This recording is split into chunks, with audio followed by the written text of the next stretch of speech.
ಇತ್ತೀಚಿನ ದಿನಗಳಲ್ಲಿ ಒಲೆಯಲ್ಲಿ ಅಡುಗೆ ಮಾಡೋದೇ ಕಡಿಮೆ ಕಣ್ರಿ. ಆದರೆ ನಾನೊಮ್ಮೆ ಊರಿಗೆ ಹೋಗಿದ್ದೆ. ಹಳ್ಳೀಲಿ ಒಲೆನ ಹಚ್ತಾಯಿದ್ರು ನಮ್ಮ ಚಿಕ್ಕಮ್ಮ.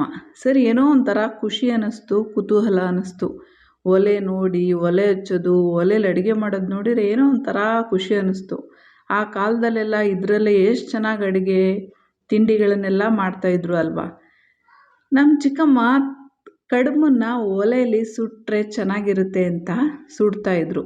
ಸರಿ, ನಾವು ಒಂದು ವೀಡಿಯೋ ಮಾಡಿಬಿಡವ ಅಂತ ರೆಡಿಯಾಗಿ ಕ್ಯಾಮ್ರಾ ರೆಡಿ ಮಾಡ್ಕೊಂಡು ಕೂತೆ. ಒಲೆ ಹಚ್ಸಿದ್ರು ಅಂತೂ ಹತ್ತಿತು. ಕೊನೆಗೆ ಅದ್ರ ಮೇಲೊಂದು ಹಂಚಿಟ್ರು. ಹಂಚಲ್ಲಿ ದೊಡ್ಡ ದೊಡ್ಡ ಕಡುಬು. ನಾವೆಲ್ಲ ಒಂದು ಪುಟಾಣಿ ಸ್ಟ್ಯಾಂಡಲ್ಲಿ ಮಾಡ್ತೀವಲ್ವ. ಆದರೆ ಹಳ್ಳಿ ಕಡೆ ತಟ್ಟೆಲಿಟ್ಟು ಇಡ್ಲಿ ಪಾತ್ರೆಯಲ್ಲಿ ಕಡುಬನ್ನು ಬೇಯಿಸ್ತಾರೆ. ಅಗಲ ಇರುತ್ತೆ. ಸರಿ, ಅದನ್ನು ಹಂಚಿನ ಮೇಲೆ ಹಾಕೋ ಮುಂಚೆ ಒಲೆನೆಲ್ಲ ಕರೆಕ್ಟಾಗಿ ಉರಿಯೋ ರೀತಿ ಮಾಡಿ ಹಂಚಲ್ಲಿ ಸ್ವಲ್ಪ ಎಣ್ಣೆಯನ್ನು ಸವರಿ ನೋಡಿ ಎಷ್ಟು ಅಗಲ ಇದೆ. ಇದನ್ನು ಒಲೆ ಮೇಲೆ ಹಾಕಿದ್ರು. ಸುಟ್ಟ ಕಡುಬು ತಿಂದರೆ ಅದ್ರ ಮಜನೇ ಬೇರೆ. ಮಾಮೂಲಿ ಕಡುಬಿಗಿಂತ ಈ ಸುಟ್ಟರೆ ಅದೇನೋ ಒಂಥರ ಟೇಸ್ಟು ಹೆಚ್ಚಾಗಿರುತ್ತೆ. ಅದರಲ್ಲೂ ಒಲೆ ಅಂದರೆ ಕೇಳಬೇಕಾ, ಇನ್ನೂ ತುಂಬ ಚೆನ್ನಾಗಿತ್ತು. ಸರಿ, ಎಣ್ಣೆ ಹಚ್ಚಿ ಆ ಕಡೆ ಈ ಕಡೆ ಬ್ರೌನಿಷ್ ಆಗುವ ಹಾಗೆ ಕಡುಬನ್ನು ಸುಟ್ಟಾಯಿತು. ನೋಡಿ ಎಷ್ಟು ಅಗಲ ಇದೆ. ಇದನ್ನು ಹಸಿಲೇ ತೆಗಿಬಾರ್ದು, ಸ್ವಲ್ಪ ಚೆನ್ನಾಗಿ ರೋಸ್ಟ್ ಆಗಬೇಕು. ಒಲೆ ಗೂಡು ನೋಡಿದ್ರಲ್ಲ ಹೇಗಿದೆ ಅಂತ. ಆವಾಗಿನ ಕಾಲದಲ್ಲಿ ಈ ಥರ ಇತ್ತು. ಈ ರೀತಿ ಎಲ್ಲ ಹೊಗೆ ಹೊರಗೆ ಹೋಗಲಿಕ್ಕೆ ಆ ಒಲೆ ಗೂಡನ್ನು ಕಟ್ತಾಯಿದ್ರು. ಈಗೊಂಥರ ಹೋಗಿ ನೋಡಿಬಿಟ್ರೆ ಇವೆಲ್ಲ ಸ್ವಲ್ಪ ಆ್ಯಂಟಿಕ್ ಪೀಸ್ ಥರ ಏನೋ ಒಂಥರ ಯಾವತ್ತೂ ನೋಡಿಲ್ಲ ಅನ್ನೋ ರೀತಿ ಈಗಿನ ಮಕ್ಕಳು ನೋಡ್ತಾರೆ.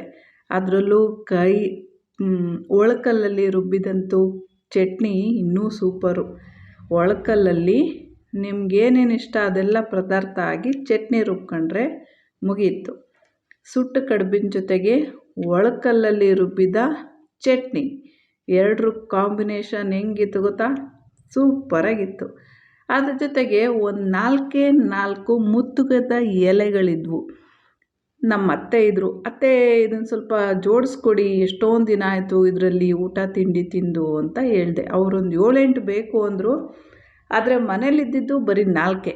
ಸರಿ, ಆ 4ನೇ ಸೋಗೆ ಕಡ್ಡಿ ಕಿತ್ತು ಅದನ್ನು ಒಂದೊಂದೇ ಜೋಡಿಸಿ ಒಂದು ಮಾಡಿಕೊಟ್ರು.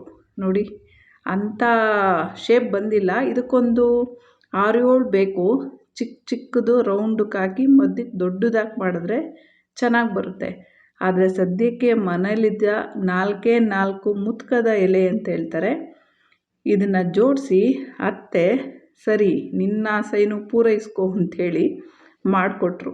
ಈ ಮುತ್ಕದ ಎಲೆಗೆ ಸುಟ್ಟಿರೋ ಕಡುಬು ಹಾಕಿ ಚಟ್ನಿ ಹಾಕಿ ತಿಂಡಿ ತಿಂದರೆ ಏನೋ ಒಂಥರ ಸಂತೃಪ್ತಿ ಆಯಿತು. ಏನೋ ಕಳೆದೋದ ದಿನಗಳು ಮತ್ತೆ ಸಿಕ್ತಂಗಾಯಿತು. ಈ ವಿಡಿಯೋ ಇಷ್ಟ ಆದಲ್ಲಿ ಲೈಕ್ ಮಾಡಿ, ಶೇರ್ ಮಾಡಿ. ಈ ವಿಡಿಯೋ ನೋಡಿದ್ದಕ್ಕಾಗಿ ಧನ್ಯವಾದಗಳು. ನೀವು ನೋಡ್ತಿದ್ದೀರಾ ಪ್ರೇಮ ಅಡುಗೆ ಮನೆ. ಇನ್ನೂ ಸಬ್ಸ್ಕ್ರೈಬ್ ಆಗಿಲ್ಲ ಅಂದರೆ ಸಬ್ಸ್ಕ್ರೈಬ್ ಮಾಡ್ಕೊಳ್ಳಿ. Thank you.